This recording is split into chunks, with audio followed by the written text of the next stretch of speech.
Recording. All right. So, welcome to our Elevation Coaches team tonight. I don't know where to look on this computer where the webcam is. I think it's by the light. But, guys, it's good to have you guys. I appreciate you guys taking the time out of your night to be here on the call. I know that's a sacrifice, and it proves to me that you guys are serious about helping people and building a business, doing that, and sharing your passion. So, again, I appreciate that. Tonight we're going to be talking about the importance of consistency. And before I get into that, I just want to recognize a few of the people on the team. We did not get to mention it in our last team call because I was traveling down in Lafayette, California, which was actually, that's a cool town. It's like 20 minutes from San Francisco. There's a lot of rich people that live there. And I stayed at some 5-star resort and spa because that's where the customer was staying. So our CEO put us up there too, and it was their gym was really nice. But that's why I didn't have a call last week. But I don't want to skip out on any recognition. So I do want to recognize Allison Nick. She turned Emerald last week. Congratulations to her. She is super, super serious about building quality relationships and moving her business forward based on that foundation. So congratulations to her for reaching Emerald Coach. Welcome new coach, Adrian. I forgot your last name, I'm so sorry. But welcome to the team, and also last week's top producers were, let me go back to our Facebook page, Elevation Coaches. Who do we got? Angela Kwitnewski. She's in the lead. And then Anna, you also made it on the top producers list. So congratulations. Well done. Getting out there, sharing with people the solution we have to offer. And it's definitely something that I am 100% convinced that every single person needs. Every single person needs what we have to offer through Team Beachbody. Fitness, health, and quality of life. Who does not want those things? So get out there and share with confidence. And back on topic, on the importance of consistency. I don't know how many of you guys know my story or know the time commitment that I actually put into coaching, but I sort of want to talk to you guys about where I got my drive and my consistency from before I actually go into how you can develop yours as well. When I was really, really small, the earliest memory I have of really understanding what I was capable of was when I was in like 4th or 5th grade, and my grandma, she owns 2 single-wide trailers right next to each other, and she rents out the other one. She gets like $700 a month for this trailer. I don't know how she rents the thing out at that price, but we remodeled it together. And one day we were tearing up the floorboards and putting new floorboards in, and I must have pounded in over 500 nails. We didn't have a nail gun. She was 60 years old at the time. She didn't have an air compressor and all that cool stuff to make things go quickly. So we hand hammered every single nail in that floorboard.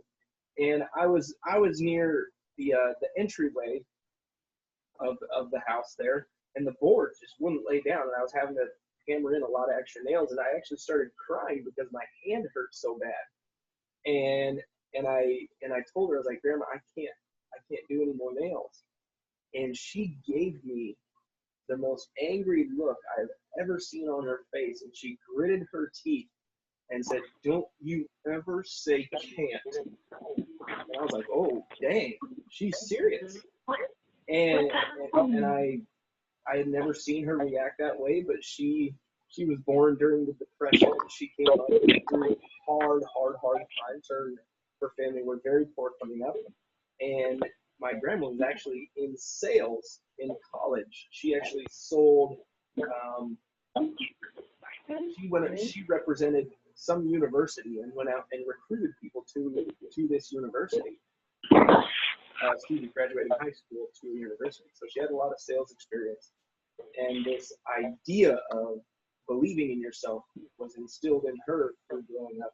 And she, through her clenched teeth, was teaching me a wonderful lesson that I've taken on work ethic into my and passed on to my children as well. And after that, after she laid down the law that night, I must have pounded in like 200 more nails without a complaint. And that really showed me that, you know, I hated going out there because she only paid me $3 an hour. It was slave labor. And what was it? When I left it, when my mom came and picked me up, I remember leaving there with a sense of pride about what we had accomplished. And I sort of was gloating in the fact that when I thought I couldn't do something, I actually could do it. And I took that on with me for the rest of my life. And so much so that when my kids say I can't, I'm the first one to jump on them and say, don't you ever say can't. You can do whatever you believe you can do. And it's funny because my 6-year-old, when my 5-year-old daughter will say I can't, he'll jump in and say, don't say can't. You can do whatever you believe you can do. And it's so cool to hear my kids say that because, you know, really, if they put their mind to it, they can achieve anything they want. So I took that into middle school. Middle school, my buddy had a paper route.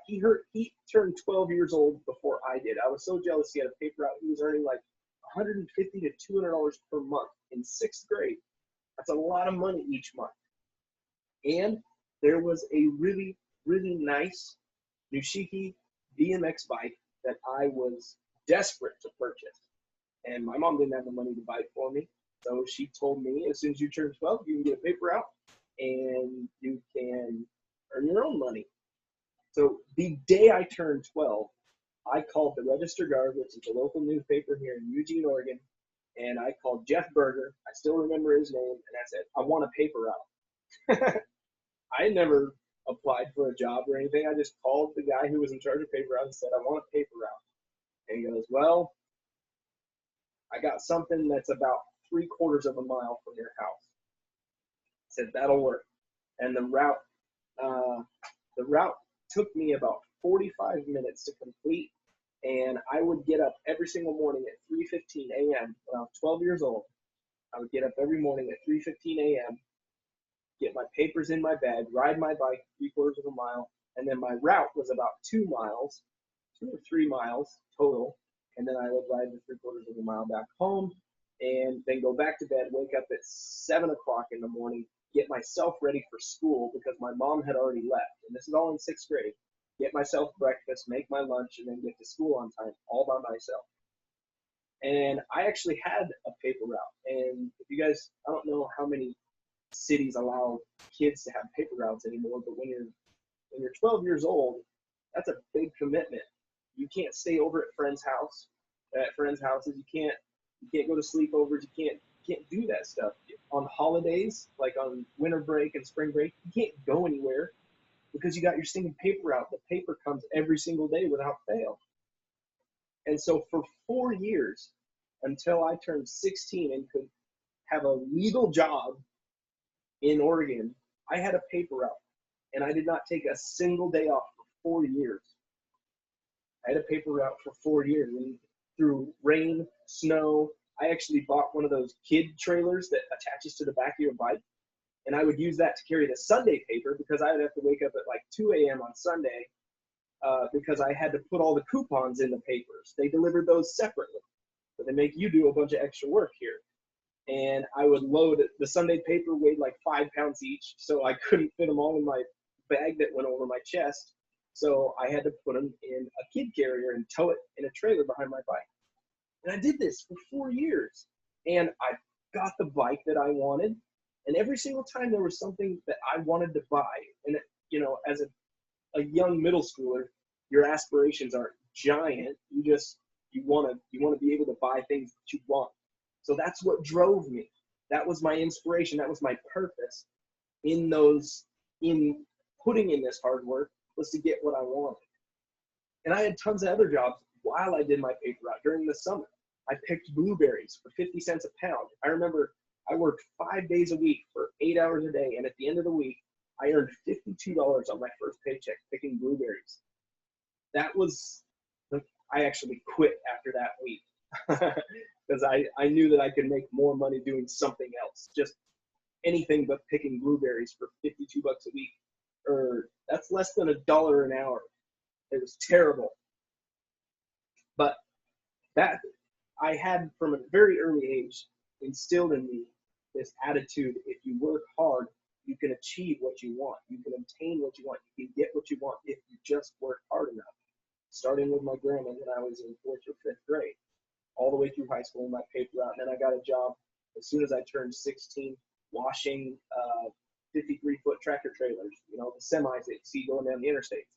I would wash those, power wash them, scrub the trailers, get up on huge ladders and SOS pad the chrome smokestacks and all of that. I did that for an entire summer. And then since I was 12 years old, I've never not had a job. I've never not had a source of income since I was 12 years old. And it was all because of my grandma. And I got credit a lot to my mother as well, who is a single mom.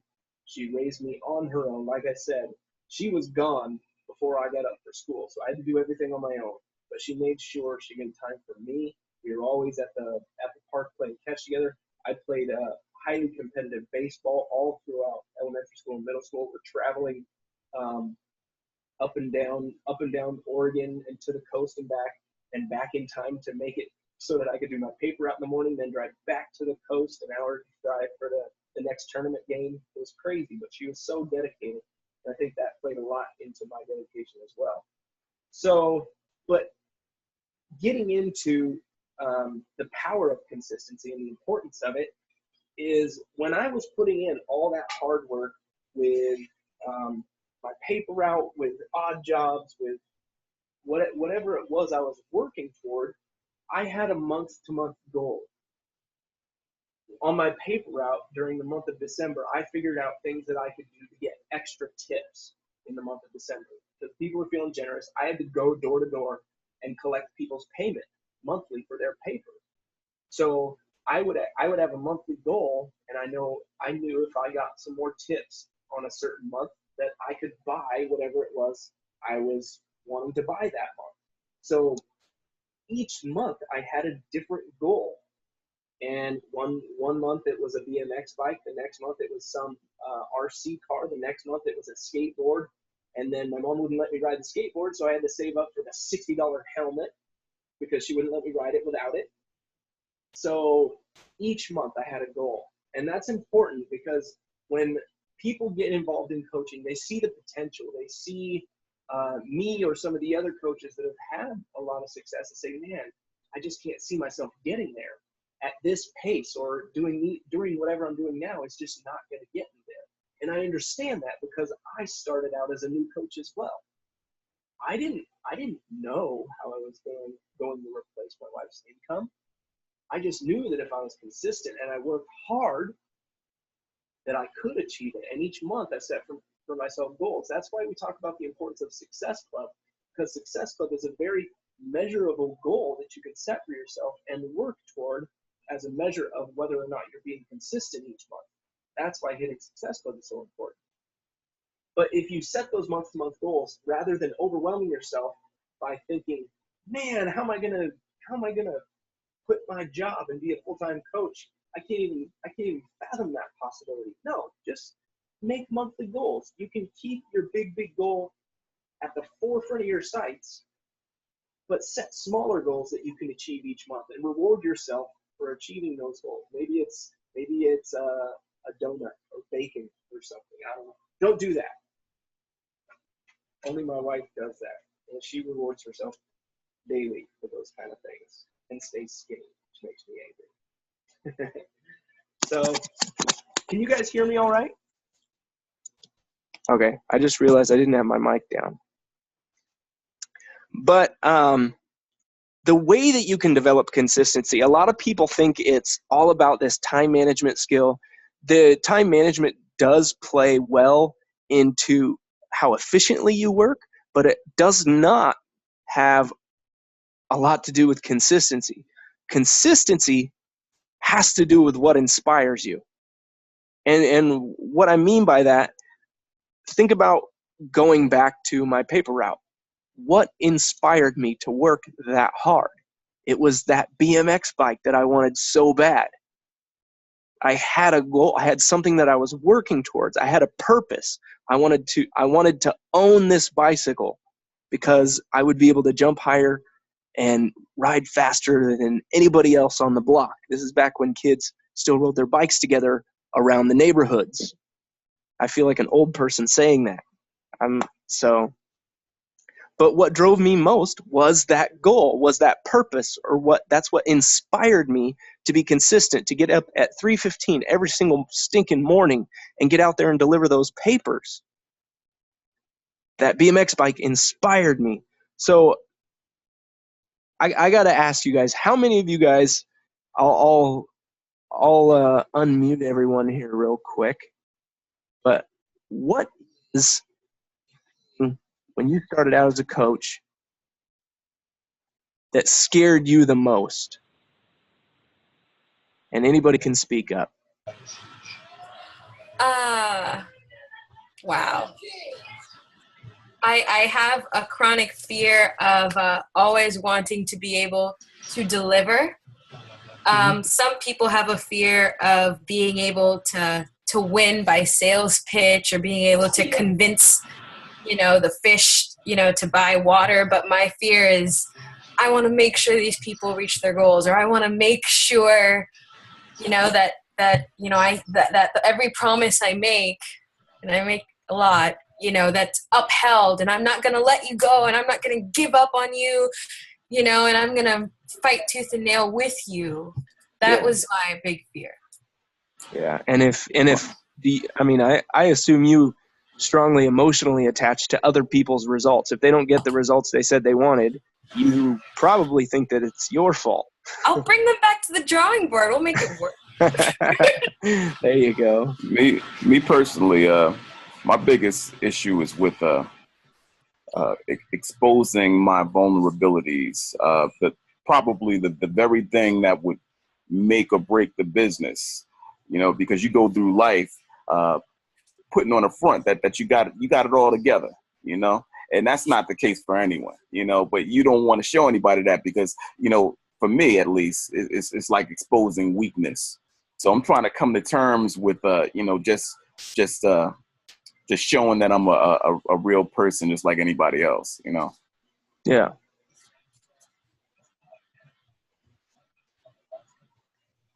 Anybody else? Like a salesman. Fear of looking like a salesman and selling to friends. Yeah. It's hard to get past making them understand. Most people think, or my fear is that people will think I'm doing this or encouraging them to do this because I'm making money off of it. Mm-hmm. But and that's why I became a coach. But it's completely the other way around. I got to feel as great as I do from it, and want them to feel the same way. And this was the best way to help introduce them to it. Yeah. But especially being in a sales job at work makes it tough to make that jump. Yeah. I've felt the same way as you, Mark, is for some reason, but before I became a coach, I was already talking to people all the time. They're asking my opinion, what to do, how to do it, and I'm showing them constantly. Oh yeah, go get P90X, get this Shakeology stuff, and yeah, you're going to get awesome results. And here's how to set up your nutrition. Then all of a sudden I became a coach, and I couldn't talk to them anymore about it because I was scared they were going to think I was trying to sell something. Yeah. It's totally backwards, like you said. But yeah. Yeah, go ahead. And actually, it's the other way around for me, because before they all used to come to me, hey, how can I do this? Well, what should I do with that? And now it's like, if I'm trying to talk to them because they know that I'm a coach, they kind of put their guards up, like, oh, you're not gonna sell me anything, are you? Yeah. I sort of make a joke about it, especially with people that know me really well. I try and make a joke about earning a commission off what they purchase from me. And it actually lightens the mood quite a bit when I make a joke about making a commission off whatever they buy from me. But this is people I know very, very well. I would not do that with the person I just met on social media. So with keeping these fears in mind, obviously it's a hindrance to what you know inspires you and to achieving what you want to achieve. So what do you guys think are some of the best ways that you can get over those fears? We sort of talked about it in a previous call, but I want to see, based on what you guys said, like Belinda, what do you think is the best way that you can get over your fear of not giving or fulfilling all the I guess promises that you made to your customers? How do you overcome that? Okay. I have two answers. I suppose the answer I'm supposed to say is realize that I'm not supposed to be too attached that I'm blaming myself. But the honest truth is how I feel is that we're just not going to fail. There you go. It's not an option. I know that's awful, but I win political campaigns, so I can't think to lose. I just have to think to win. That's right. How about you, Clifton? What do you think is the key to overcoming that fear of exposing yourself or your weaknesses or things that you perceive to be weaknesses? Ultimately just doing it. But for me, it's like a gradual thing. I've always been the type of person to inch my way into the cold water rather than jumping in. That's just the way I go about doing things. And it's probably the slower way of doing it. But, I'm running this on my terms and I'm in no hurry. And I just want to make sure that it's done right. And I can look back and I could, be happy with the, with the way that I went about doing it, Yeah. But getting outside your comfort zone. Yeah, it's like a gradual adaptation. Yeah. How about you, Mark? So I'm just continuing to. So that's mainly a fear with people I know. Okay. That I know well. So I'm gonna think about what you just said and might try that.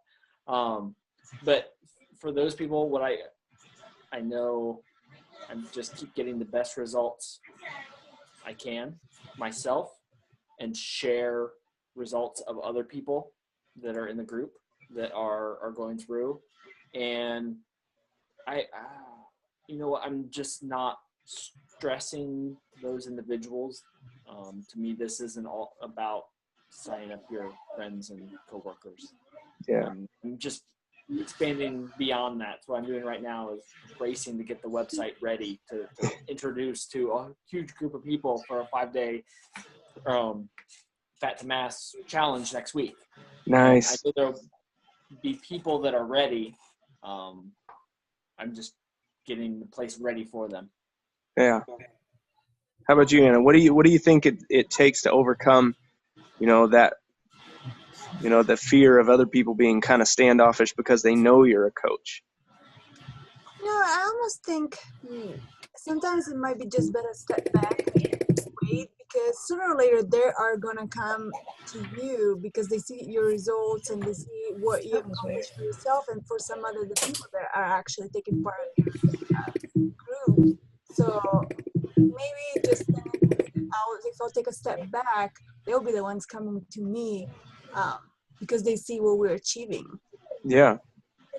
Angela did a cool post today. If you guys saw it, Angela Kwitnewski, she posted in our Elevation Coaches group about a girl she went to high school with who, 20 some or 20 years ago or so, Well, actually, Angela, high school for her was probably only like 8 years ago or something.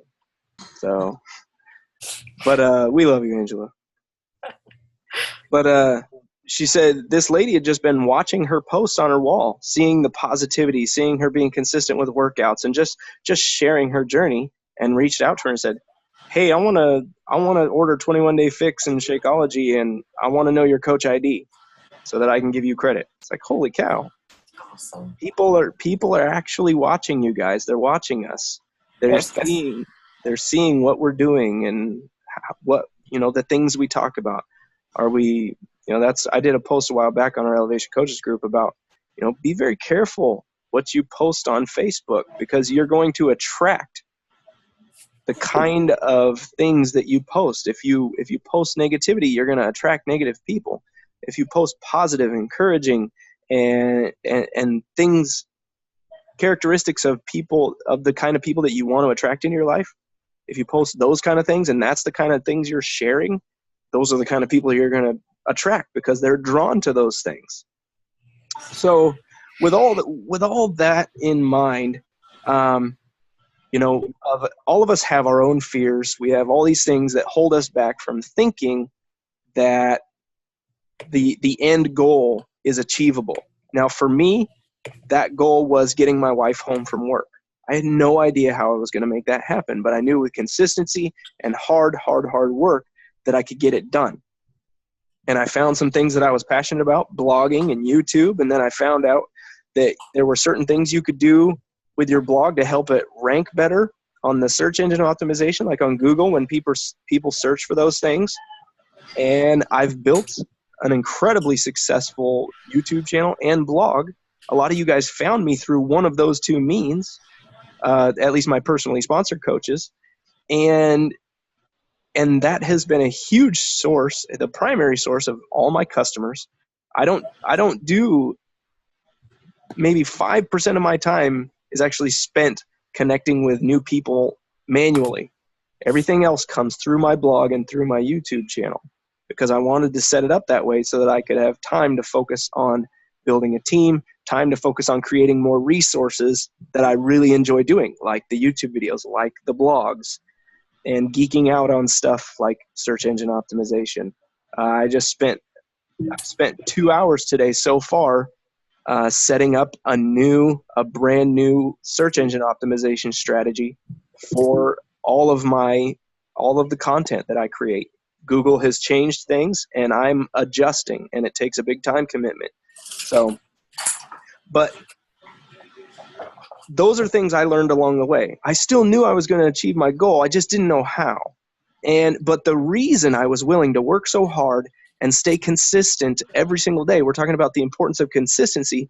The only reason I was able to get there was because my goal was something that was inspiring. It was something that had a deep, deep purpose. And this is where we get into your why. And, it almost becomes cliche when someone said, I'm doing this, I'm not able to do this in the business. Okay, well, what's your why? Like, well, I don't want to talk about my why. I want to be a full-time coach, whatever. Okay. That's not something that inspires. If it doesn't, what is the saying? There's a saying in the internet marketing industry, or in the success realm, I don't know what to call it. If your why doesn't make you cry, it's not strong enough, or something like that. That's awesome. No, I have cried over my why. I don't cry about it every single time I talk about it, but my goal was to get my wife home, and that's what drove me. The idea of dropping my kids off at a babysitter where I know they weren't going to get the attention and the type of child rearing that we wanted and discipleship that we wanted, internet, don't fail me now. Then, that broke my heart. That broke my wife's heart. And I didn't want to see my wife hurting. I didn't want to see my family hurting. And I didn't want to feel that. So that inspired me to be consistent. A lot of people think that I'm just a machine and I do this. I can tell you guys with confidence that 75% of the time, I do not want to wake up. I do not want to do my workout. I do not want to do any coaching activities. But then when I look at what inspires me, now my goal is set on something higher of me quitting my engineering job and being able to do this full time. And the reason that inspires me is because I'm going to be the chaperone on every single one of my kids' field trips when they're in elementary school. I'm going to be the most present father that my kids could possibly ask for. And I'm going to, my wife and I have a goal of giving abundant amounts of money anonymously. That is something that brings a smile to my face just talking about it. And these are the things that I'm working toward. That's the reason I can get up at 5 o'clock in the morning every single morning and go through my list of emails, respond to YouTube comments, post in challenge groups, and go through my to-do list. That's the reason I can get up and do those things. That's the reason I can be consistent with those things. And if you're struggling to be consistent in your business, it's not that you lack commitment, it's that you lack purpose. I'm going to say that again. If you're struggling with consistency, it's not because you lack commitment, it's because you lack purpose. What you're working toward is not driving you hard enough. It's not important enough. Because if it was important enough, you would be putting in the time every single day to achieve your goal. If someone took your family hostage and said, you will not see them, you will not see your family again unless you show up every single day and do X, Y, Z. I guarantee you would show up every single day because your family's important to you. And if you're not consistent with your coaching, it's because you don't have a strong enough purpose. And maybe, it's totally acceptable if you want this to just be something you do in your free time with no, if you don't want to treat this like a business, that's totally fine. You just be sure you're honest with yourself. And nobody's going to push you harder than you want to be pushed. Okay? If you want to take it at a slow pace, if you just want to do this on the weekends, awesome. Just be honest with yourself. But if you're telling your upline coach that you want to be a full-time coach in 9 months from now's time, and you need to earn $30,000 to make that happen, then you had better be showing up every single day, doing the same things every single day with consistency. And as you guys know from the compound effect, reading the compound effect, that those daily consistencies are what add up to huge changes over long periods of time. So if you lack commitment, you actually lack purpose. So I want you guys to remember that. And think about it this way. I love watching movies. My wife and I watch a lot of movies together. And, sometimes we binge watch. We binge watch Netflix or Amazon Prime shows. Right now we're watching this show called Justified. It's on FX or something. We've gone through like 4 seasons in the past 2 months. But I always get my coaching activities done first. Now I know that if I gave up that time watching TV with my wife, that I could get a whole bunch more done on my coaching business. But that time is valuable for us to spend together because we don't just sit there together and watch TV. We're actually talking to each other, joking around. My wife's love language is time. She really wants quality time. So that's a way that I can, respond to her and make her feel like I'm there for her. So I'm not going to sacrifice that time to work on my coaching business. But the time that I do have, I'm going to make every single effort to be consistent, on time, doing what I need to do to get things done. Because the end result is me being the most present father I can be, having the ability to give in amazing ways, and for me, glorifying God. Okay, that is what inspires me. It's not, the fact that I get to help people, and I think I've helped 7 or 8 people now lose over 100 pounds. That also inspires me. The fact that there are people out there that need my help, and I know that I can help them, that pushes me in as well. That inspires me. I know that if I make this video, I'm going to be able to reach 100,000 people who watch this video over the next year or two. Is it worth it to take the 10 minutes it takes to make the video and then the next 20 minutes that it takes to edit that video and upload it to YouTube? Abso-friggin-lutely, it's worth it. To inspire 100,000 people for 1 hour of my time? Do you really love coaching that much? To take an hour out of your time to be able to inspire that many people? Absolutely. That's why we're all here. That's why we're on this call, is because we care about people. And I'm telling you guys, if you lack commitment, you lack purpose. If you can get that right, you're going to do phenomenal. It might not be in the time that you want. You might not, if your goal is to reach a diamond coach, you got to ask yourself why you want to reach diamond coach. Why is that so important to you? What about it? What about achieving that goal inspires you or drives you to be consistent with your business, to be consistent even when you don't want to be? Because I would love to go and do the 3 nights a week of softball practice, but I have much bigger goals than that. I'll play in the games on Sunday, because that's when I take one day completely off.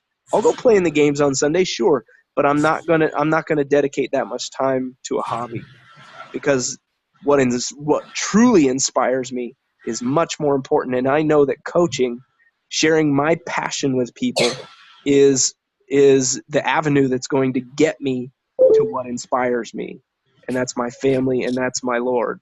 So that's the remedy for consistency, guys, is establishing what inspires you. It's not a to-do list. It's not some magical formula. It's not reading the book Eat That Frog by Brian Tracy. Yes, those things can help you realize some things, but ultimately your consistency is going to be found in what inspires you, where your purpose comes from. So if you lack consistency, find your purpose. All right? Does anybody have any questions? How long have we gone? We're only at 30. We're at 37 minutes. So this has been a short call, but if you guys have, I'd like to open up the end of our coaching calls for any questions at all about challenge groups, about coach recruiting. And don't forget, guys, on Monday we actually have our coaching sneak peek, and I posted about this in our Elevation Coaches group.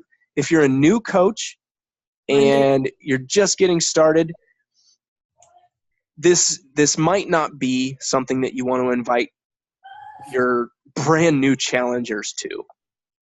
Lindsay Kumar actually asked this question. She's like, I just started my challenge group a week ago. I don't want to bombard these people with, hey, you should check out the coaching opportunity. Totally understandable. Actually, if you guys go to elevationcoaches.com and look at week 4, day 23, we have a training on recruiting coaches and the best way to do that. And the best way to do that is through supporting and building up your challenge group members and developing the passion for what challenge groups are all about, developing a passion for the products and the people. And those are the kind of people that you want to invite to our coaching sneak peek. Or if you know someone that's just incredibly driven or very personable and you think they would do awesome at coaching, but they've never been in a challenge group or anything, you can still invite them to come and take a look and say, hey, I think you need to come into this group and you need to check out what coaching is all about, because based on all the other people that I see having success with coaching, it's a no-brainer for you. So you can invite those kinds of people that you think might be successful with coaching to those groups. And that starts on Monday. I've created the group page. If you scroll down through Elevation Coaches Facebook group, you'll see the link to it there. You just request to join, and then you can add whoever you want to the group once I've added you to the group. So what happens in there? Is it like daily videos or what? Yeah, that was my recommendation. If you haven't been in one, you should be in it too, just because I know I wasn't in one beforehand. The process, and I imagine some of you probably weren't either. Yeah. So what we do, we take a lot of the frequently asked questions about coaching, and we answer those questions about, okay, do I have to have my final results to be a coach? Or, these are some things that a challenge group member might ask. How do coaches earn money? How much time do I have to commit to coaching? How much does it cost? Those kind of things. And we address those through video and post. But we also post a lot of inspirational stuff. I'll post stories from Danielle, the girl I posted a video from her from a Super Saturday event in the group. Saturday? Yeah. And she was just sharing her story about coaching. And so we share stories and really we just try and create, the group only lasts for 5 days. So we try and create an excitement about the opportunity, but at the same time, giving them some solid facts about it. So, and it's all done in a group. So it's trying to make it comfortable for people posting. And what I have found to work really well is when we get a team of us in that group posting, like day one, I'll post one of the most important things you can establish as a coach is why you actually want to be a coach. Now I know this might be out of some people's comfort zone, but today we want you to post, what interested you about coaching and what made you say yes to joining this group, and what reasons can you think of why coaching might be a good fit for you and your goals. And if some of us coaches who are in the group are posting videos of ourselves answering those questions, I always say in your challenge groups, be the level of activity that you want to see from your customers. It's the same thing in the Coach Sneak Peek group. If you're posting, you're going to help make all the people you invited and the other people who are in the group a lot more comfortable posting the same kind of content. So that's what a sneak peek is. The sneak peek kind of like a challenge group then? It's like a mini 5-day group. Yeah. It would be like a free challenge. only with a lot more it's like a challenge group only for coaching. That was actually really helpful for me. That's how I decided that I wanted to be a coach, because you have approached me before and I'm like, yeah, I don't know. But then when I did the 5-day thing, I was like, I think I would like to do that. Yeah. Wow. What won you over?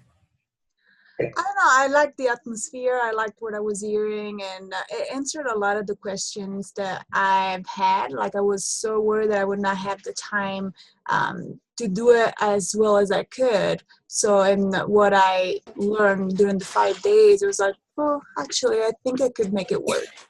It was worth it by what I learned on the 5 days.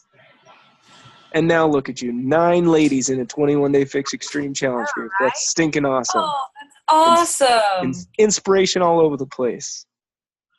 Oh, that's so cool. Oh, by the way, so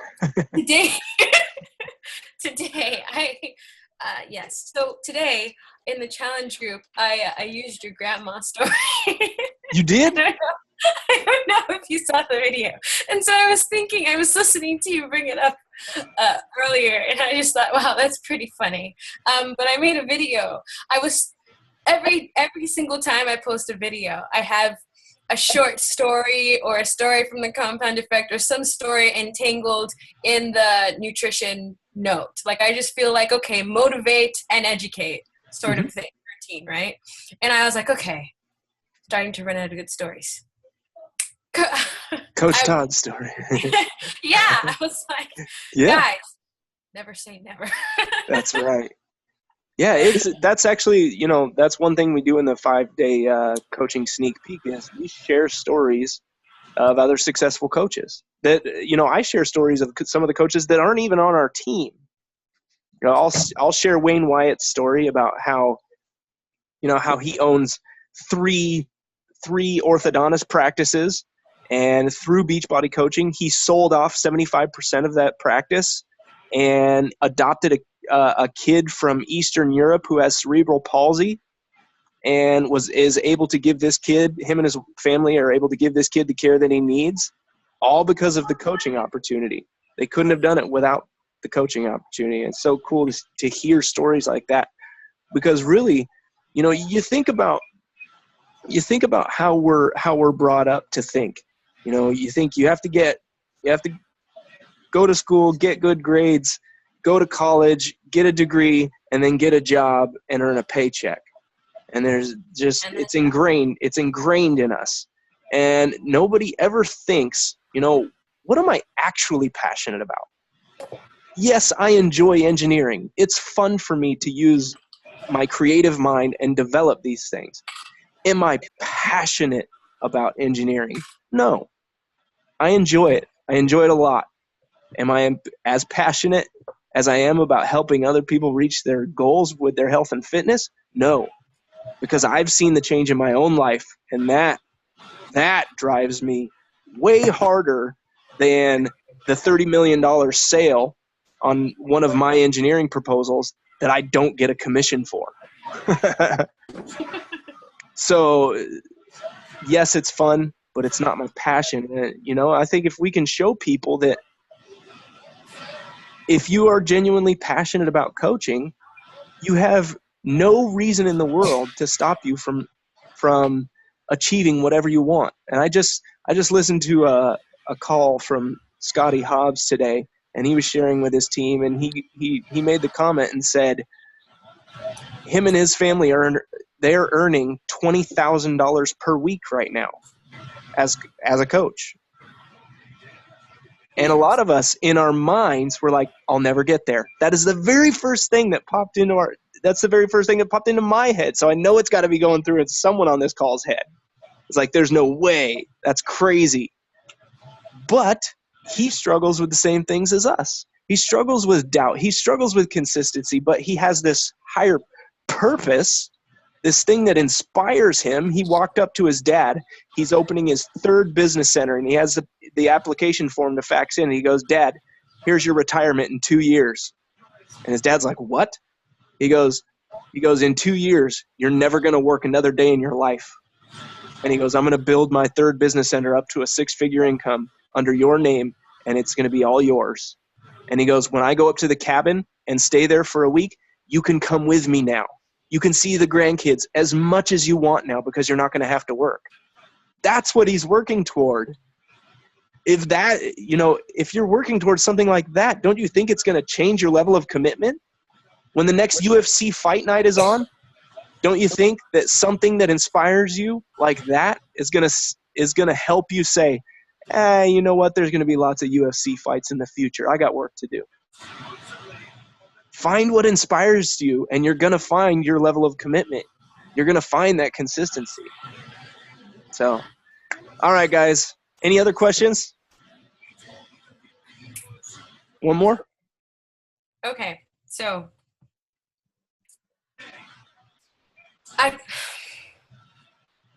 do you think it's best to always start a new challenge group on a Monday? I mean, I'm so psyched for people who want to start their workouts. I'd want to start them, yesterday, I guess. I don't know. I guess. Usually that's just because of the work week. That's the best time to start it for a majority of the people that are in your challenge groups. And obviously, in my challenge groups, unless we're doing like Anna's doing, where she's doing a challenge group that is specific to 21 Day Fix Extreme, and they're all starting on the same day together. I have people in my challenge groups that are right smack dab in the middle of week 3, day 4 of their workout program. But the challenge group is what starts on a Monday. So they can be in the middle of a workout program, doesn't matter. It's just that the challenge group starts on a Monday. Does that sort of answer your question? Yeah. That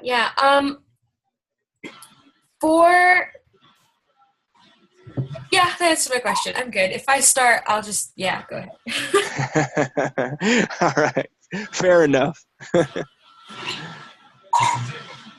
Oh, you guys like my little kitchenette in the background? I just realized that was there. One thing that is going to inspire me is getting a man's office someday in my home, like Mark has and Steve has. Okay, wait. You want to see what's on this shelf? Here. Okay. See, my number books and Okay. and look, a make a Hot Wheels car and I feel so much better now since I have an easy bake oven kitchen Crayola. and a stroller and a pink grocery cart in the background. Okay. Hello Kitty. Hello, Kitty. Your office looks so professional from here. It looks like there's encyclopedias up there or something. Yeah. It does. That's drug facts and comparisons. Steve's probably got one of those around somewhere too. See, and Steve's got a nice wall behind him with a consistent color. Things look symmetrical.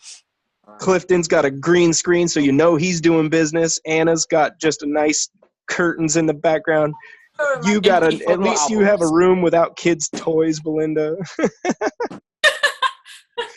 I'm in my niece's room. Okay. Here's my shelf. Don't judge me. No, that's your Ramsey. shelf? Yeah. Good to Great. Dave Ramsey. Ooh, and puzzles. Dave Ramsey. Yeah. Ooh, Dave Ramsey. Fitbit. Ah. Heck yeah. You learning some good stuff from him? Yes. He changed our life. 7 years ago, we did the. Yep. There you go. Entree Leadership. That's my next book. Okay, you guys seriously vouch for him, right? Oh yeah. yes, 1,000 times. I just started his 21 laws of leadership a few days ago. No, that's John Maxwell. That's John Maxwell. Oh yes, that's true. Dave Ramsey. Sorry, Ramsey. Dave Ramsey's the guy who wrote The Total Money Makeover. It's about getting out of debt. Yeah, there's Financial Peace University. Yeah, that's a good one. I would have my story is I would have a better car if it hadn't been for Dave Ramsey, but I would also be in way more debt and under a lot more stress. Yeah, I just found out. You guys know how badly I want to purchase an Audi R8 one day. The price is coming down, and they're in some used ones are in the $80,000 to $90,000 range, and I just found out that a lot of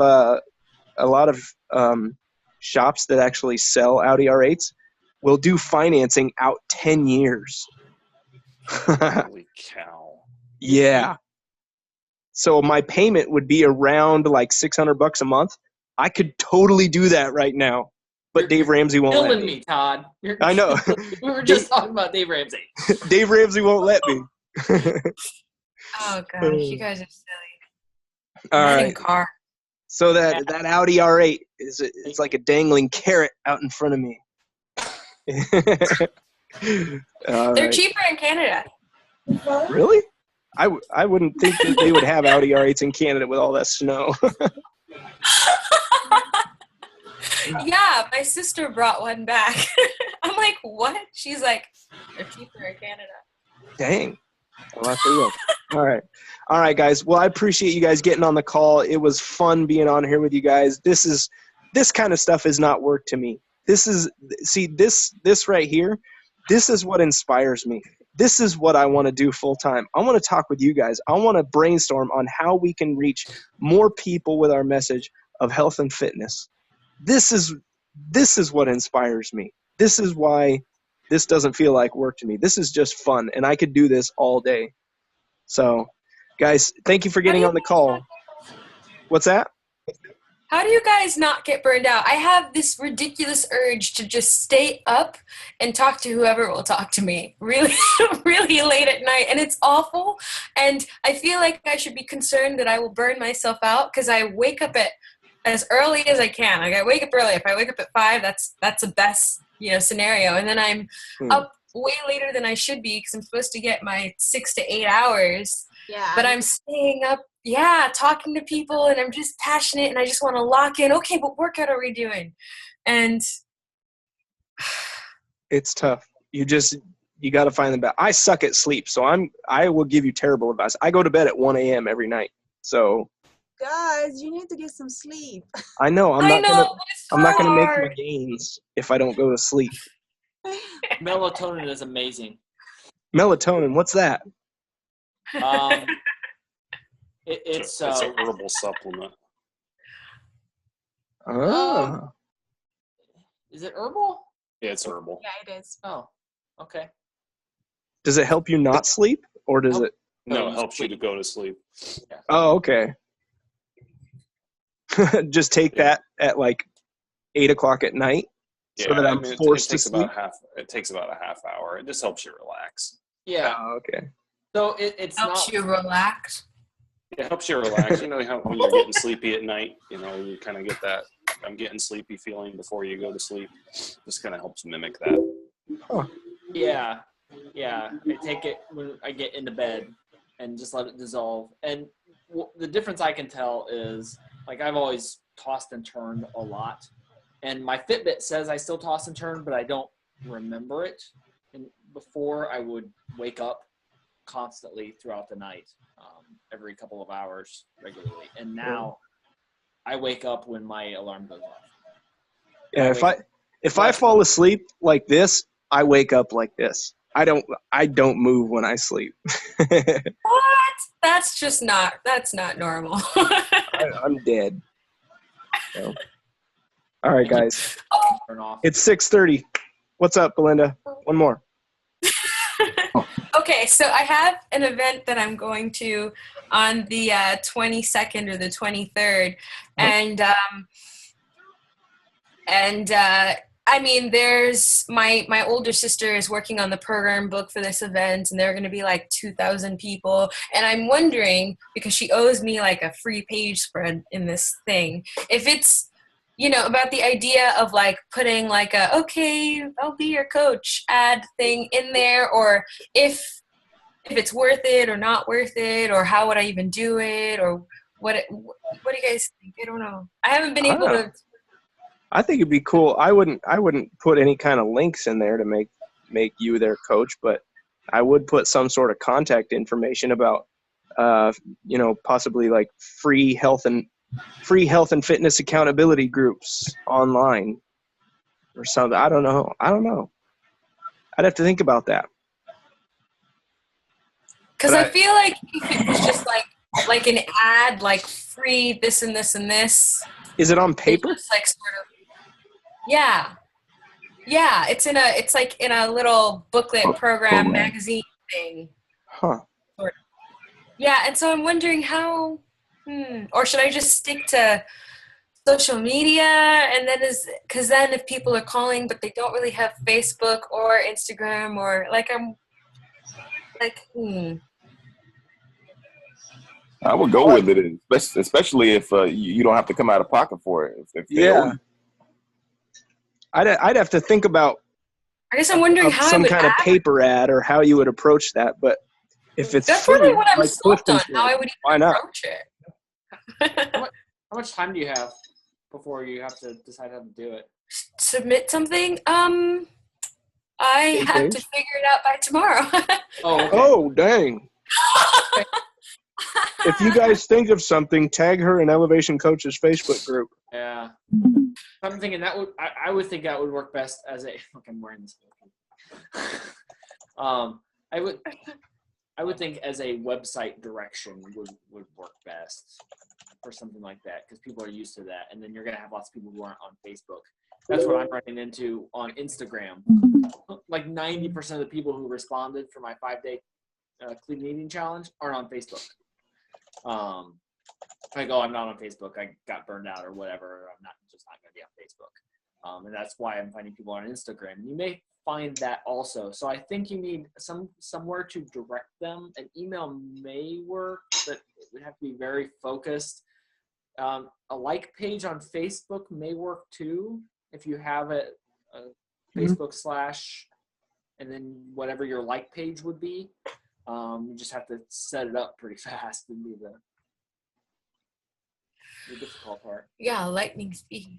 Yeah. Well, you have to let them know by tomorrow, but when will it be published?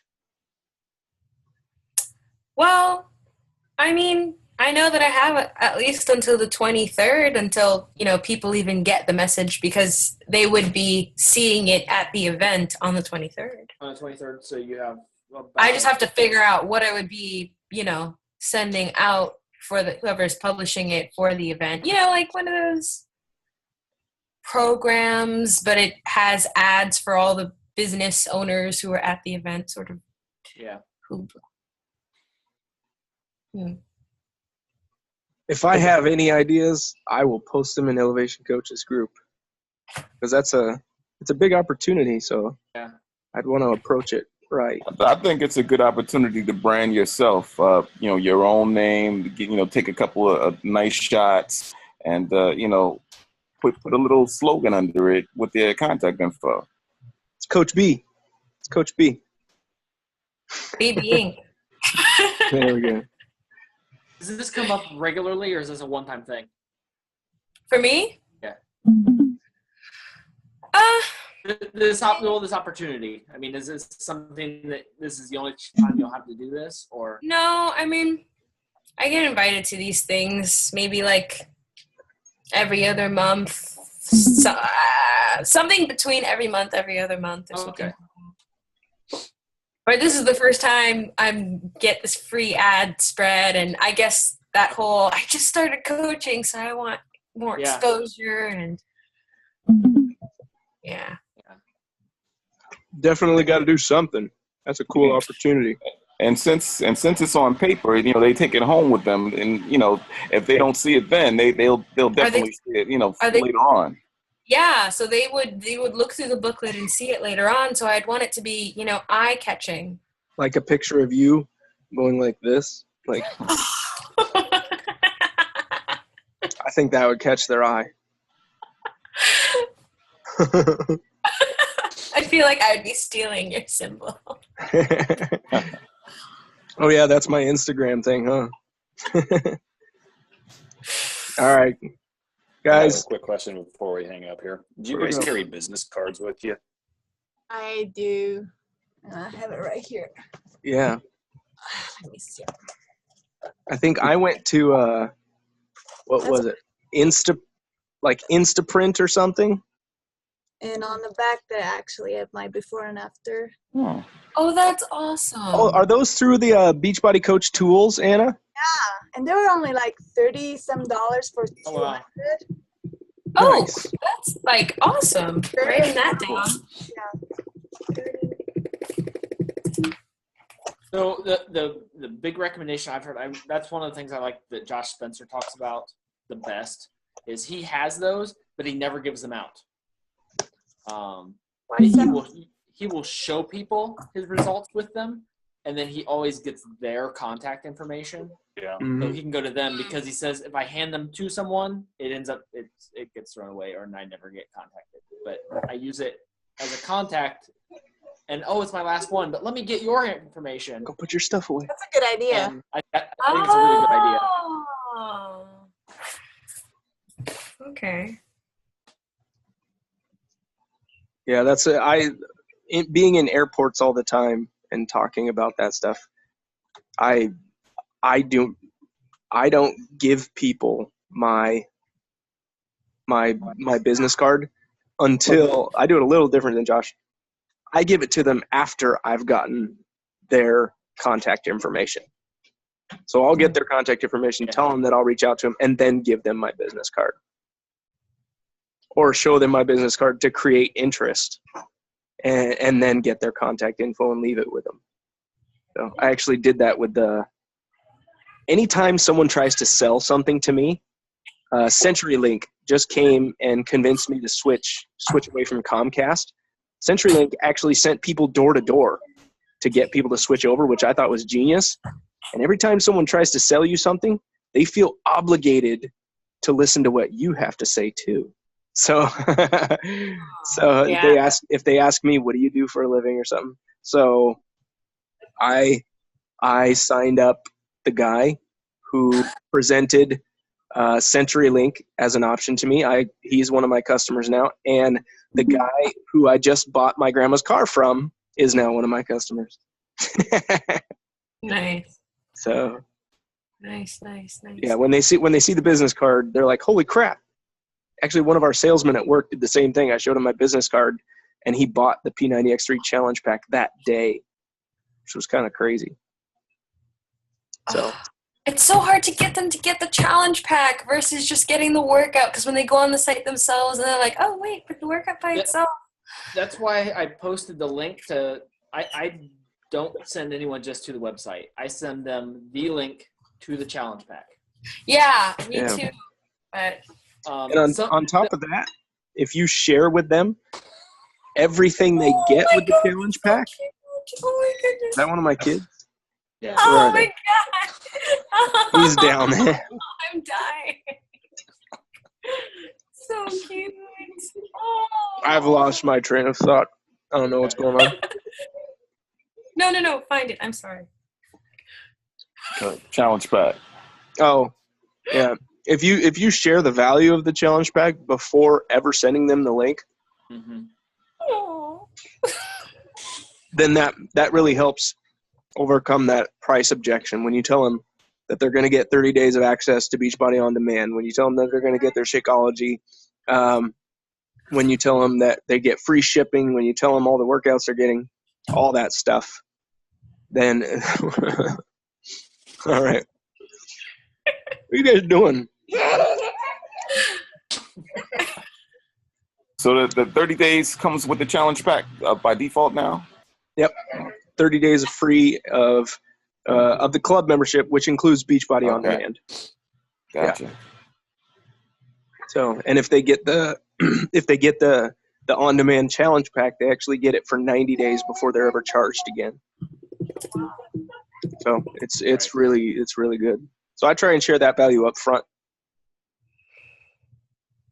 Oh, okay. All right. So I keep thinking to myself, I have this urge to be like extremely forthcoming about just how I get paid and how I do this and all that jazz with the challengers. Like I just I have this like nagging urge to like share without them asking. I don't know if I feel guilty that I make anything at all by being their coach. I don't know what it is, but I wouldn't even know how you even explain it without them thinking, oh, well, is she trying to sell me whatever? And do you say something? And I think to myself, I fear in not saying anything at all, especially if you think that they might be a really great coach, and then they're in the coach training and they're hearing all this stuff and they almost feel a sense of betrayal. No, I think it's natural that if you're the one who introduces them to this, if you're the one that's going to be helping them, then you say, yeah, you can order through my website right here. Or here's the link. Here's the link. Or what I actually do with people with the challenge packs, when they say yes, I want a challenge pack, and they haven't seen the price before, I actually say, do you want me to send you my discount link so you can get the same discount that I get? Because I can purchase a challenge pack for the same price, or I'll say, do you want me to send you the discount link to the dude, can you put those weights down? You're gonna hurt yourself. Okay, put them back. That's too much. It explains the shoulders. Oh, that's so cute. Yeah, Jude, I would like you to put that weight down before you hurt yourself. Thank you. Did you put all your stuff away upstairs? You sure? When I go up there, it's gonna be put away. Okay. Oh, you're being all dad-like. Sorry. You guys get to see a different side of me. So this is what people don't understand about coaching, is that it's business, family, kids, animals, all sorts of stuff all at once. So, all right, I got to get off and get them dinner. So if you guys have any other questions, please post them in Elevation Coaches, and any of us would be happy to help. So, guys, have a great night, and thank you again for getting on this call and taking the time to be here with us and commit to consistency. So, have a great night, guys. Thanks, you too.